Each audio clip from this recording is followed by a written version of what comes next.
हर हर महादेव, जय माता रानी। दोस्तों, आप देख रहे हैं आपका अपना चैनल शांति गंगा।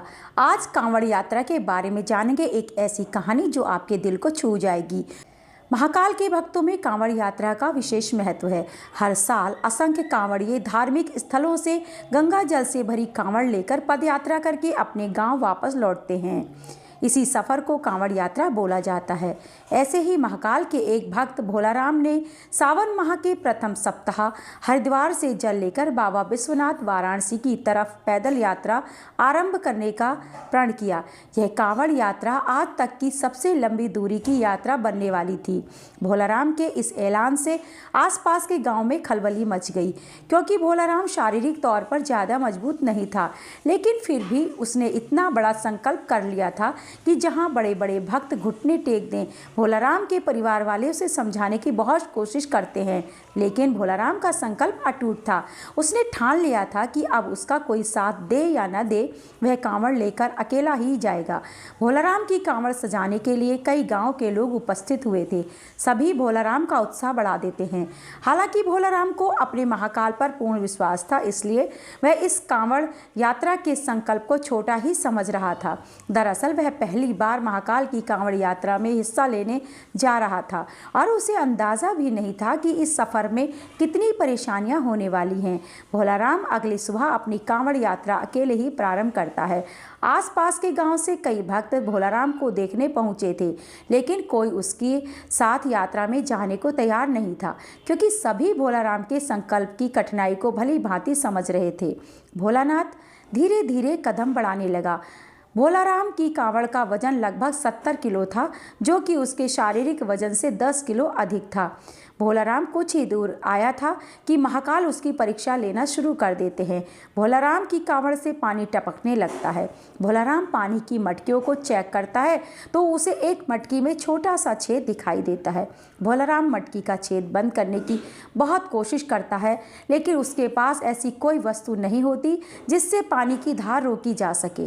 वह महाकाल का नाम लेकर आगे बढ़ने लगता है। अचानक उसे रास्ते में एक मजदूर दिखाई देता है, जो रोड बनाने के काम में लगा हुआ था और वह आग के पास खड़ा होकर डामर गर्म कर रहा था। भोलानाथ को तुरंत तरकीब सूझी। वह मजदूर के पास जाकर थोड़ा सा डामर लेकर मटकी के छेद में लगा देता है और डामर लगते ही पानी टपकना बंद हो जाता है। भोलाराम मजदूर को धन्यवाद देते हुए आगे बढ़ जाता है। समस्या का समाधान होते ही भोलाराम का उत्साह दोगुना हो गया था और उसकी यात्रा की गति बढ़ चुकी थी। 4 घंटों की यात्रा होते ही भोलाराम बहुत थक जाता है और रोड के किनारे एक पेड़ के पास बैठ जाता है। भोलाराम अपने साथ कुछ खाने पीने की सामग्री रखकर लाया था, जिसे निकालकर वह खाने लगता है। खाना खाने के बाद भोलाराम को नींद आ जाती है और वो पेड़ से टिककर सो जाता है। उसी सड़क से 2 राहगीर गुजर रहे होते हैं। अचानक उसकी नज़र भोलाराम पर पड़ती है। वह पेड़ से टिका हुआ सो रहा होता है और उसके बगल में एक थैला और कांवड़ रखी होती है। ये दोनों राहगीर आदतन अपराधी थे। भोलाराम का थैला चोरी करने के विचार से दोनों उसकी तरफ बढ़ने लगते हैं। भोलाराम के थैले में कुछ पैसे और उसकी यात्रा के में उपयोग होने वाली ज़रूरी वस्तुएं रखी हुई थी। दोनों राहगीर जैसे ही भोलाराम का थैला उठाते हैं, दहशत से उनके पांव कांपने लगते हैं, क्योंकि थैला उठाते ही भोलाराम के सर के ऊपर एक बहुत विशाल सांप फन फैलाए खड़ा हो जाता है। सांप को देखते ही थैला छोड़कर दोनों दुम दबाकर भाग जाते हैं। भोलाराम को सोते हुए पूरी रात गुजर जाती है। उसे इस घटना की भनक तक नहीं लगती है और जैसे ही वह सुबह उठकर देखता है कि उसका थैला थोड़ा दूर पड़ा हुआ है, उसे समझ में आ जाता है कि किसी ने चोरी करने की कोशिश की थी, लेकिन उसे ताज्जुब होता है कि चोरों ने थैला छोड़ क्यों दिया था। भोलाराम तुरंत थैले में अपना सामान देखता है। उसे सभी चीज़ें व्यवस्थित मिलती हैं। वह अपनी नित्य क्रिया करके कांवड़ यात्रा पुनः प्रारंभ कर देता है। भोलाराम को महाकाल की यात्रा में आनंद आने लगा था।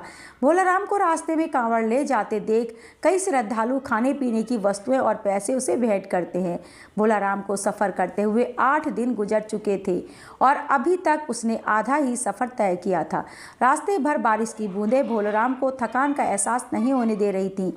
अभी तक तो भोलाराम को सफ़र में किसी खास परेशानी का सामना नहीं करना पड़ा था, लेकिन अब उलझन बढ़ने वाली थी, क्योंकि बारिश तेज होने लगी थी।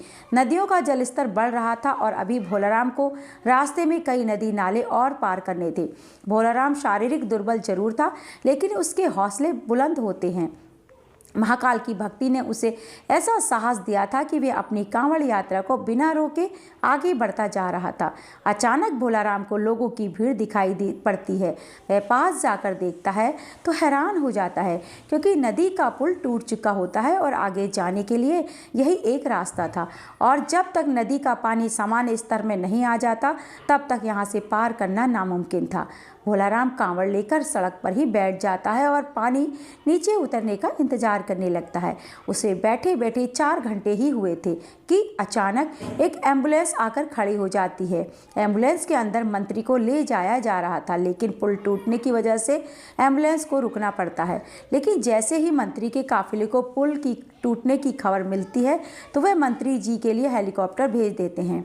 हेलीकॉप्टर पहुंचते ही मंत्री जी के साथ वहां बैठे लोगों को भी नदी के उस पार जाने का मौका मिल जाता है, और उन्हीं लोगों के बीच में भोलाराम भी अपनी कांवड़ लेकर हेलीकॉप्टर में बैठ जाता है और नदी पार कर लेता है। भोलाराम महाकाल को मन ही मन प्रणाम करता है और अपना सफ़र जारी कर देता है। कुछ दूर आगे आने के बाद भोलाराम को एक गाँव के किनारे पहाड़ी के ऊपर छोटा सा मंदिर दिखाई देता है।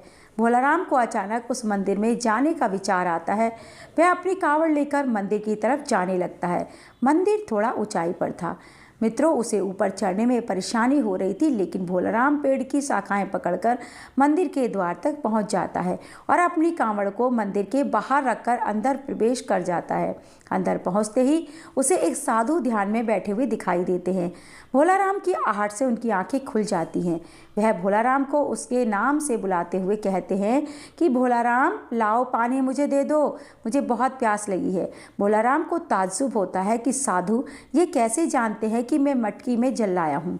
भोलाराम तुरंत साधु के सामने हाथ जोड़कर खड़ा हो जाता है और कहता है, बाबा, आप तो अंतर्यामी प्रतीत हो रहे हैं। आप तो सब जानते हैं कि मैं कांवड़ के लिए पवित्र जल ले जा रहा हूँ, जिसे मैं अपने महाकाल को अर्पित करूँगा, और अगर मैंने यह आपको दे दिया तो मेरे पास वहाँ ले जाने के लिए कुछ नहीं बचेगा, और वैसे भी रास्ते में बहुत सारा जल गिर चुका है। मैं क्षमा चाहूँगा, मैं आपको जल नहीं दे सकता। और इतना कहकर भोलाराम मंदिर से बाहर आ जाता है और अपना कांवड़ लेकर पहाड़ से नीचे उतर आता है। भोलाराम कच्चे रास्ते से आगे बढ़ने लगता है। थोड़ी ही दूर उसे एक गांव दिखाई देता है, और जैसे ही वह गांव के करीब पहुंचता है वहां कुछ लोग बैठे होते हैं। सभी भोलाराम को कांवड़ ले जाते देख उसके पास पहुंच जाते हैं। गांव के लोग भोलाराम को खाने पीने की वस्तु भेंट करने के लिए आगे आते हैं, लेकिन भोलाराम उन्हें रोक देता है और कहता है, अगर आप मुझे कुछ देना ही चाहते हैं तो पीछे पहाड़ी पर एक मंदिर है, वहाँ एक साधु भूखे प्यासे बैठे हैं, कृपया करके उन्हें यह सब भिजवा दीजिए। गाँव के लोग भोलाराम को आश्चर्यचकित होकर देखने लगते हैं और कहते हैं, भैया, यहाँ तो कोई पहाड़ी नहीं है, ये पूरा इलाका जंगली है और यहाँ पेड़ पौधों के अलावा आपको कुछ दिखाई नहीं देगा। ज़रूर आपको कोई भ्रम हुआ होगा। भोलाराम सोच में पड़ जाता है और कुछ देर बाद कहता है कि मैं दावे के साथ कह सकता हूँ यहाँ पहाड़ी में एक मंदिर है, आप सभी मेरे साथ चलिए, मैं आपको दिखाता हूँ। और भोलाराम सभी को लेकर पहाड़ी को खोजते हुए चलने लगता है, लेकिन उसे कुछ दूर आते ही एहसास होने लगता है कि वह गलत रास्ते जा रहा है, क्योंकि काफ़ी देर तक चलते हुए उसे पहाड़ी दिखाई नहीं दे रही थी और यह रास्ता भी उसके लिए अजनबी सा लग रहा था। वह गांव वालों से तुरंत कहता है कि आपके गांव आने का इसके अलावा कोई और रास्ता है क्या? गांव वाले मना कर देते हैं और भोलाराम को समझाते हैं कि आप भ्रमित न हो, यहाँ कोई मंदिर नहीं है और ना ही कोई साधु भूखा प्यासा बैठा है। आप अपनी कांवड़ यात्रा पुनः प्रारंभ करें, अभी आपका सफ़र लंबा है। भोलाराम वहीं घुटनों के बल बैठ जाता है और हाथ जोड़कर महाकाल का आह्वान करके जोर जोर से रोने लगता है और रोते हुए कहता है, महाकाल, मैं आपको पहचान नहीं पाया, कृपया मुझे दर्शन दीजिए। मैं जानता हूँ साधु के वेश में आप ही थे, मैं आपके लिए जल लाया हूँ और मैं आपको जल पिलाए बिना यहाँ से नहीं जाऊँगा। और कुछ ही देर में भोलानाथ के सामने से बड़े बड़े पेड़ों के पीछे अचानक पहाड़ी में मंदिर नजर आने लगता है। गांव के सभी लोग मंदिर को देखकर दंग रह जाते हैं। मंदिर दिखते ही भोलाराम कांवड़ लेकर दौड़ पड़ता है और दोबारा उसी मंदिर में प्रवेश कर जाता है। गांव के लोग पहाड़ी के नीचे खड़े होकर महाकाल की महिमा देख रहे होते हैं। मंदिर रहस्यमयी था, जिसे आज से पहले कभी किसी ने नहीं देखा था। भोलाराम मंदिर के अंदर पहुंचते ही साधु के सामने अपनी कांवड़ रख देता है। साधु भोलाराम से कहते हैं, मेरे मस्तक में जल डालो। और जैसे ही भोलाराम मटकी से साधु के सिर पर जल डालता है, अचानक उसके सामने का नज़ारा बदल जाता है और वह वाराणसी की गंगा नदी के किनारे पहुंच चुका होता है। उसे कुछ समझ में नहीं आता, क्योंकि अभी यहाँ तक पहुँचने के लिए उसे 5 दिन का सफ़र और करना था, लेकिन यह सफ़र पलक झपकते ही पूरा हो चुका था। महाकाल की महिमा को वह समझ चुका था। भोलाराम की आंखों में आंसू आ जाते हैं और वह गंगा नदी के किनारे महाकाल के ध्यान में बैठ जाता है। भोलाराम की कांवड़ यात्रा स्वयं महाकाल ने संपन्न की थी, जिससे भोलाराम का जीवन धन्य हो गया था। और उसकी कांवड़ यात्रा पूरी होते ही महाकाल की कहानी की गाथा भी समाप्त हो जाती है। तो दोस्तों, ऐसे हैं हमारे भोले भाले महादेव, जिनकी कहानी, जिनकी महिमा हम शब्दों से बयान नहीं कर पाते। तो आज शिवरात्रि के अवसर पर आप यदि ये कहानी सुनते हैं तो आपको ज़रूर मोटिवेशन मिलेगा और भगवान महादेव में आपकी आस्था और बढ़ जाएगी। आज के लिए इतना ही। नई वीडियो में नई जानकारी के साथ फिर आपसे मिलूंगी। तब तक के लिए धन्यवाद।